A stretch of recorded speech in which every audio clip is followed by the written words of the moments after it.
അസ്സലാമു അലൈക്കും. Taste of സാഹിബാസിലേക്ക് എല്ലാവർക്കും സ്വാഗതം. ഇന്നൊരു റംലാൻ സ്പെഷ്യലാണ് മട്ടൻ കുറുമ. 1 കിലോ മട്ടൻ എടുത്തിട്ടുണ്ട്. ഇതൊന്ന് കട്ട് ചെയ്യട്ടെ. ചെറുതായി കട്ട് ചെയ്യണം. പാടയെല്ലാം മാറ്റി കട്ട് ചെയ്ത് വൃത്തിയായി കഴുകി വയ്ക്കാം. മട്ടൻ വേവിച്ചെടുക്കാം. അതിനായി 1 കിലോ മട്ടൻ കഷ്ണങ്ങളാക്കി കഴുകി വൃത്തിയാക്കി വെച്ചിട്ടുണ്ട്. അതിലേക്ക് ഇഞ്ചി, വെളുത്തുള്ളി, ചെറിയുള്ളി, പച്ചമുളക് എന്നിവ ചതച്ചത് ഒന്ന് മയത്തിൽ അരച്ചെടുത്ത് ഒരു കുക്കറിലേക്ക് ഇതെല്ലാം കൂടി ചേർക്കാം. പിന്നെ അതിലേക്ക് വേണ്ട മസാലപ്പൊടികൾ 8 സ്പൂൺ മല്ലിപ്പൊടി എടുത്തിട്ടുണ്ട്, 1/2 സ്പൂൺ മഞ്ഞൾപ്പൊടി, 4 ഏലക്കായ, 2 കഷ്ണം പട്ട, 6 കറാമ്പൂ, കുറച്ച് ഉപ്പും ചേർത്ത് ഇതെല്ലാം നമുക്കൊന്ന് പൊടിച്ചെടുക്കാം. എല്ലാം പൊടിച്ചതാണ്. ചതച്ച് വെച്ചത് എല്ലാം കൂടി മിക്സിയിലിട്ട് ഒന്ന് ഗ്രൈൻഡ് ചെയ്തെടുത്തിട്ടുണ്ട്.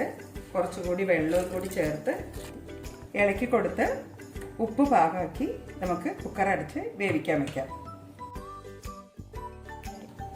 ഇത് വേവാൻ എന്തായാലും 20 മിനിറ്റ് എടുക്കും. അപ്പോഴത്തേക്ക് നമുക്ക് തക്കാളി, സവാള, ഉരുളക്കിഴങ്ങ് എല്ലാം ഒന്ന് കട്ട് ചെയ്തെടുക്കാം. മട്ടൻ വെന്തുകൊണ്ടിരിക്കുന്നു. ചൂളമ്പളി ഇപ്പോൾ വരും. ഒരു 4 വിസിലായി കഴിഞ്ഞാൽ നമുക്കിത് ഓഫ് ചെയ്യാം. സവാള, തക്കാളി, ഉരുളക്കിഴങ്ങ് എല്ലാം കട്ട് ചെയ്ത് വെച്ച് കഴിഞ്ഞു. തേങ്ങ 2 കപ്പ് ചെരുവി വെച്ചിട്ടുണ്ട്. 1/2 ടീസ്പൂൺ കശുകസ് ചേർത്തിട്ടുണ്ട്. ഈ കശുകസ് ചേർക്കുന്നത് കറിക്ക് കുറുക്കം കിട്ടാൻ വേണ്ടിയാണ്.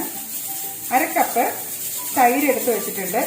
ഈ തൈരിൽ കുറച്ച് പെരിഞ്ജീരകം ഇത് ചേർത്ത് നമുക്ക് ഇതും അരച്ചെടുത്ത് വെക്കാം.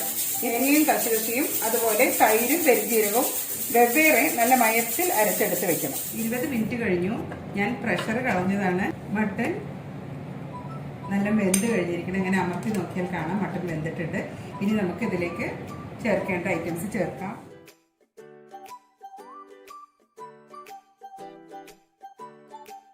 കുറച്ചുകൂടി വെള്ളം ചേർത്ത്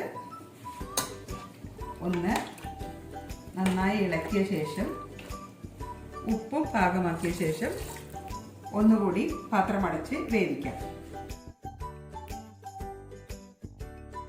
പൊട്ടാറ്റോ ഒക്കെ നല്ലവണ്ണം വെന്ത് കഴിഞ്ഞു. തേങ്ങയും കശുകശയും കൂടി അരച്ചു വെച്ചത് ഇതിലേക്ക് ഒഴിക്കാം. തേങ്ങ ചേർത്ത് കഴിഞ്ഞാൽ ഒരുപാട് തിളക്കമൊന്നും വേണ്ട, 1-2 തിള മതി. ആ സമയം കൊണ്ട് നമുക്ക് ഈ തൈരും ജീരകവും കൂടി ഒന്ന് മിക്സിയിൽ അടിച്ചെടുക്കാം. 2 തിള തിളച്ചിരിക്കുന്നു. ഇനി നമുക്ക് തൈരും ജീരകവും ഇതൊഴിച്ചു കൊടുത്ത് കുറച്ച് വെള്ളം ഈ മിക്സിയിലൊന്ന് ചുറ്റിച്ചൊഴിക്കുന്നുണ്ട്. ഇനി ജസ്റ്റ് ഒരു തിള വന്നു കഴിഞ്ഞാൽ ഇത് ഓഫ് ചെയ്യാം. താളിച്ചൊഴിക്കാം. താളിക്കാനുള്ള ഇൻഗ്രീഡിയൻസ് ആണ്: ചെറിയുള്ളി പൊടിയായി അരിഞ്ഞു വെച്ചിട്ടുണ്ട്, കുറച്ച് മല്ലിയില അരിഞ്ഞു വെച്ചിട്ടുണ്ട്, കുറച്ച് കറിവേപ്പിലയും. വെളിച്ചെണ്ണ ഒഴിക്കാം.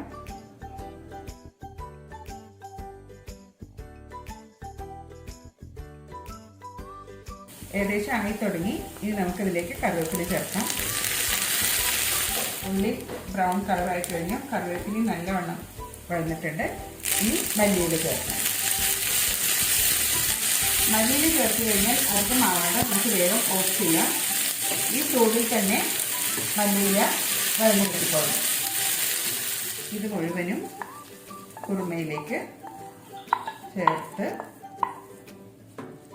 ഒന്ന് ഓഫാക്കി കൊടുക്കാം. ഇനി ഒരു സെർവിങ് ബൗളിലേക്ക് മാറ്റി മല്ലിയില കൊണ്ട് ഗാർണിഷ് ചെയ്യാം. നല്ല രുചികരമായ മട്ടൻ കുറുമയാണ്. പത്തിരിക്കും നൂൽപുട്ടിനും ഗീ റൈസിനും വെള്ളപ്പത്തിനും എല്ലാം നല്ല കോമ്പിനേഷനാണ്. എല്ലാവരും ട്രൈ ചെയ്യണം. അഭിപ്രായം അറിയിക്കണം. എല്ലാവർക്കും റംലാൻ ആശംസകൾ.